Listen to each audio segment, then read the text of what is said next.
I think next video I'm gonna shoot on this. I bet some of you don't even know what this is, but it shoots on DV tapes.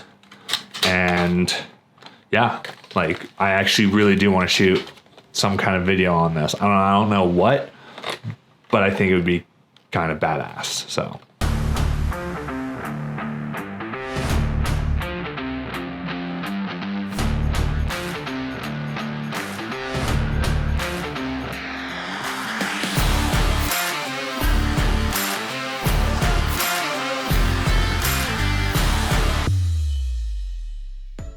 Hey you guys, and welcome to another video.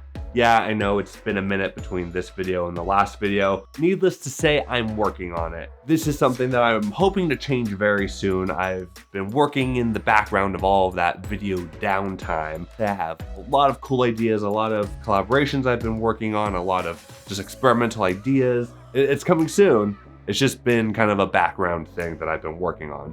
And if you follow me on Instagram, you're gonna start seeing a lot of things coming together, a lot of things that I do on Instagram, collaborations I've had, just things that will start to merge, like a crossover event, like Marvel versus DC, but not as cool.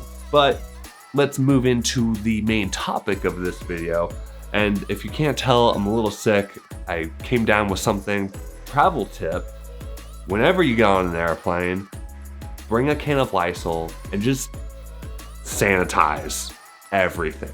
Because airplanes are disgusting, and then this happens. So, cautionary tale, wipe down your airplane. All right, so getting into the meat of this video, the nitty gritty, the PB&J of this video sandwich. It must be lunch because that was like 2 food references. You saw it in the title. Yes, I edited this video in Adobe Rush. This video is not sponsored. I was not asked to do this video. I was not asked to do any of this. I just felt like it would be a really cool creative challenge to try to do it. Using my iPad, maybe a little bit on my phone, and then maybe if I absolutely feel like it's necessary, take it into Rush or Premiere on my laptop and finish it there. Okay, so for this video, I'm gonna walk you through my creative process in editing this video in Rush, because there's a lot more preparation that's gonna be needed for editing a video on a mobile device than you would on your desktop. You can't just take all your files, all your content, dump it into a folder, put it into Premiere and just go. So we have to plan our shots. We have to really script what we want to say in this video. We want to make sure that our takes are exact. So let's start making a video.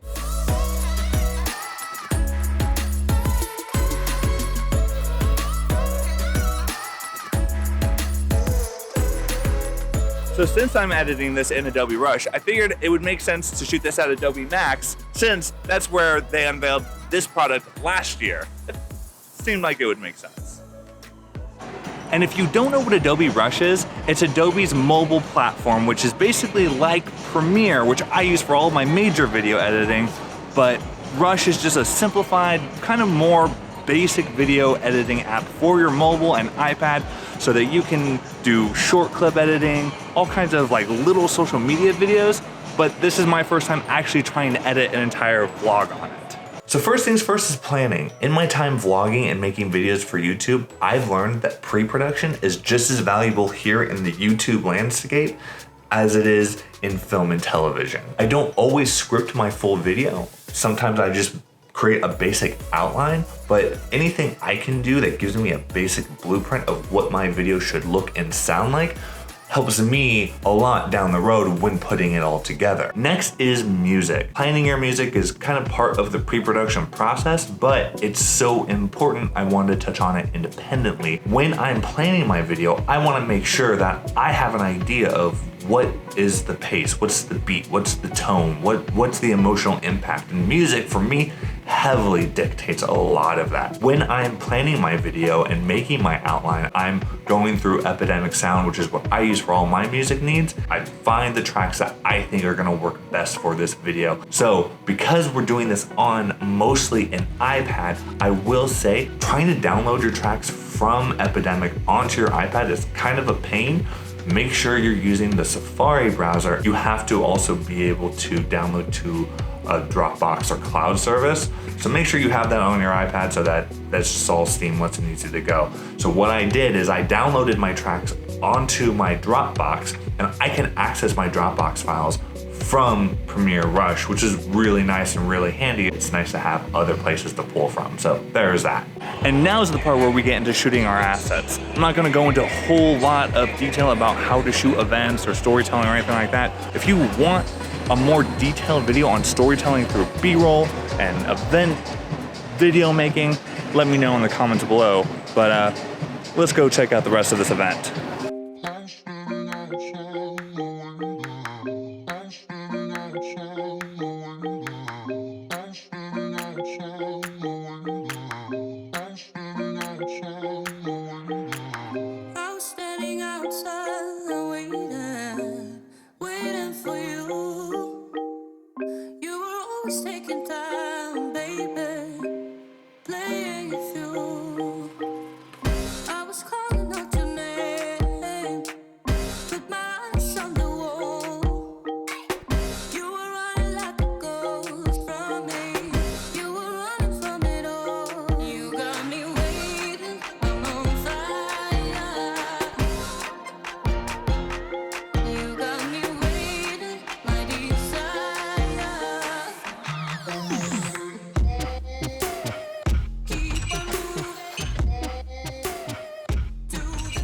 Okay, now that we've shot our video, we're back in the office, not in LA anymore. We've got some tea to soothe our throats.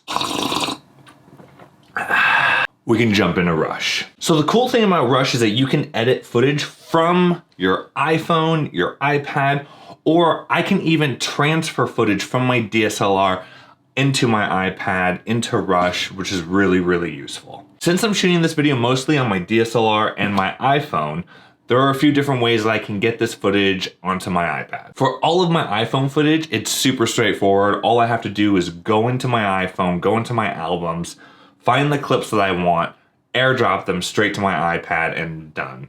And just to make my life easier, on my iPad, I created an album specifically for this video where I can dump all my clips and make sure I have easy access to them once I go into Rush. The next step is getting footage from my DSLR onto my iPad, which there's a few different ways we can do that. It's all relatively simple, just depends on where you're at and what you need and how fast you need it. If I want to just wirelessly transfer this footage from my DSLR, there's the Canon Connect app. Since I use Canon, I just use that app on all of my devices. I can go into my camera through my device, pick the photos, the clips that I want, and just wirelessly transfer them. That does take a while depending on how big your files are. If you're just doing like one clip at a time and you're just doing some quick cuts, works great. Otherwise, there's some other options for you. One option, just buy a little USB-C SD reader. I mean, this guy is awesome. You've got USB, you've got SD card slots. You just take this guy, connect it to your iPad. Super useful.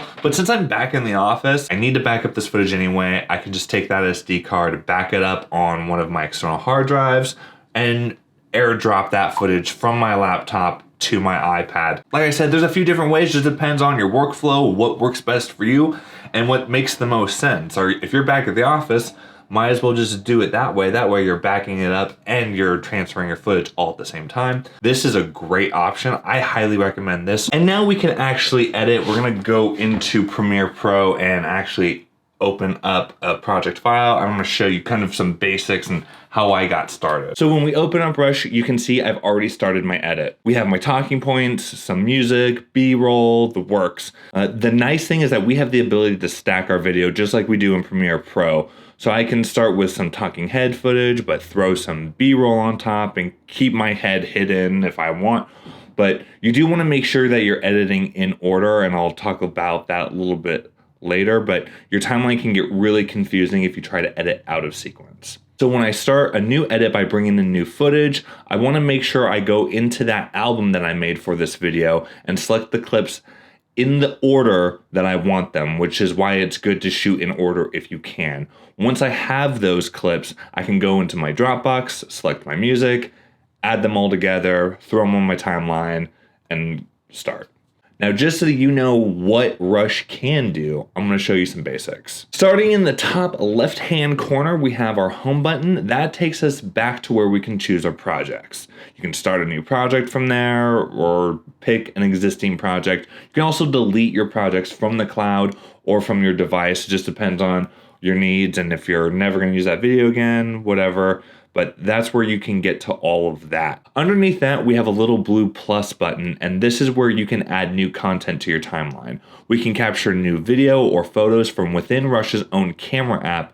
We can also go into our albums or access our cloud services from here. You can also create new titles or even voiceover from here. This really gives you a lot of flexibility when creating content from Rush. Right under that, you have your bin where all of your content goes once you've imported it into Rush. So if you decide to cut a clip from your timeline, you want it back, you can always go back into that bin. You can bring it back, put it on your timeline, and you're set. This is your program window, which will show you your live edit. Just like in Premiere Pro, you've got your playheads, forward, backward, length and time, and over here you can choose your format for different social media platforms. Because I'm making this for YouTube, I'll just stick to landscape 16:9 ratio. This little button lets you drag your program window to be bigger or smaller depending on how you want your workspace. Under your program window is your timeline, which is pretty linear. Like I said, when you select your clips to start a new timeline, they're going to drop in the order you select them. So you want to pretty much edit in sequence, which sometimes means shooting in sequence as well. Here to the left, you can trim your clips from your playhead location. So if I'm trimming this little B-roll clip, I can just find a good place to cut it, get my playhead right to that spot,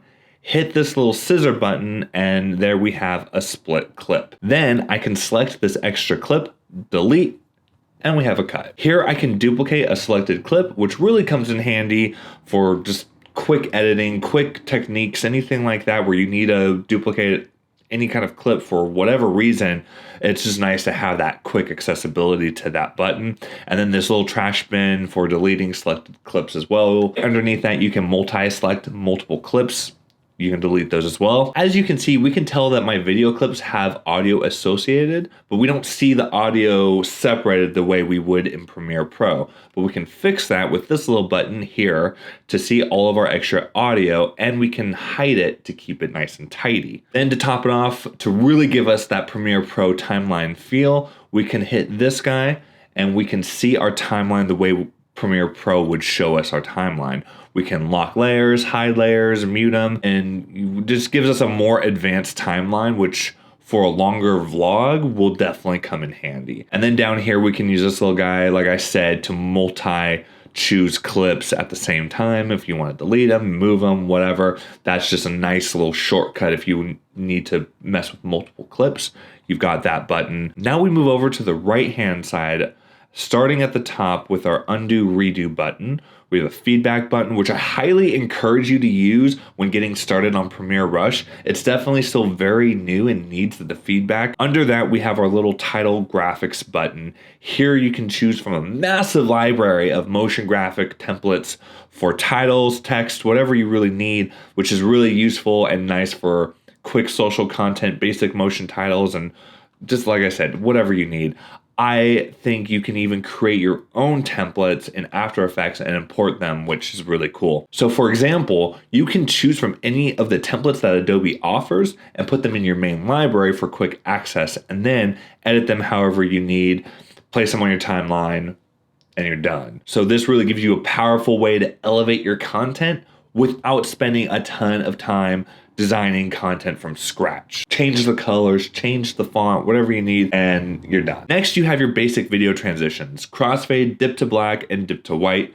Your crossfade also works on your audio, which is actually really, really helpful. And in case you were wondering, you definitely have the ability to do basic color correction to your video using Rush. You have some presets to work with, or you can edit and create your own presets. So you don't have the same amount of control that Lightroom or Premiere Pro would give you, But for basic video editing, this is actually a really great way to kind of polish your image a little bit and get it out there. And a newer tool that was introduced earlier this year is the time manipulation tool. That's what I call it. I don't know what the actual name for it is, but this gives you the ability to add slow motion, fast motion capability. I will say it's a really nice addition. It's just not going to be the same quality. So don't expect the same quality of slow motion as you would just shooting in 60 frames or 120 frames per second, modifying the frame rate in Premiere Pro and putting it on your timeline. It doesn't look the same. And since we do have a lot of audio to work with my talking points, voiceover, we've got music to work with. We do have audio controls, and it gives you a lot of presets to work with. You can also just manually control your clip volume. These presets, they work well enough. They're not perfect. If you really want to get crazy and do some like actual audio mixing, go into Premiere, go into Audition. That's going to be where you're going to do your best audio work. This is quick, this is dirty, not perfect, but it works for what we're doing, so we're going to use it. It's going to sound decent, it's going to sound fine, but like I said, if you want really, really polished audio, you're not going to do that in Rush anyway. You're going to do that in Audition. And finally, we have this crop tool, which lets us reframe our clips. You can crop your clips. Anything that involves you resizing your clips, you're going to do it here in this tool. Reformat, change your video however you need to, especially when you're doing things for social media, things like that. Okay, so now we know how Premiere Rush works. We've got our video content. We're ready to go. Enjoy this time lapse of me editing in Rush.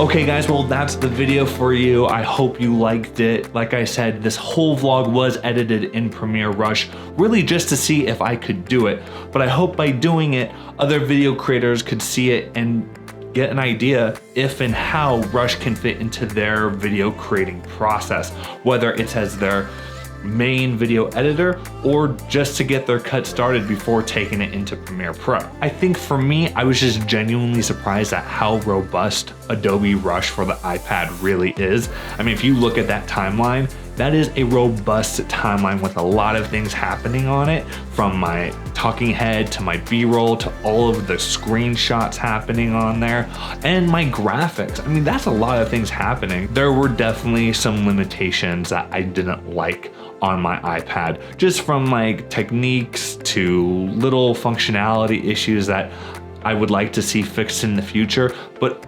overall, this was a really, really big surprise for me to actually complete this whole video on my iPad Pro. I'm really excited, and I hope you are too, and I hope that gives you an idea of what you can do with Rush in the future. So I think in the future, I will keep 2 smaller videos in Premiere Rush just for the sake of time. It's not like I wouldn't consider doing a long vlog on my iPad again. Now, there are a ton of functionality issues I would love to go into more detail on, but for now, I'll just say that Rush is surprisingly robust for an iPad app. I was really, really surprised by that. I think the more video creators start to experiment with Rush and edit on their iPads or their tablets, we'll start to see Adobe make those adjustments to Rush and kind of cater that to its audience, to who wants to use that kind of technology for video editing.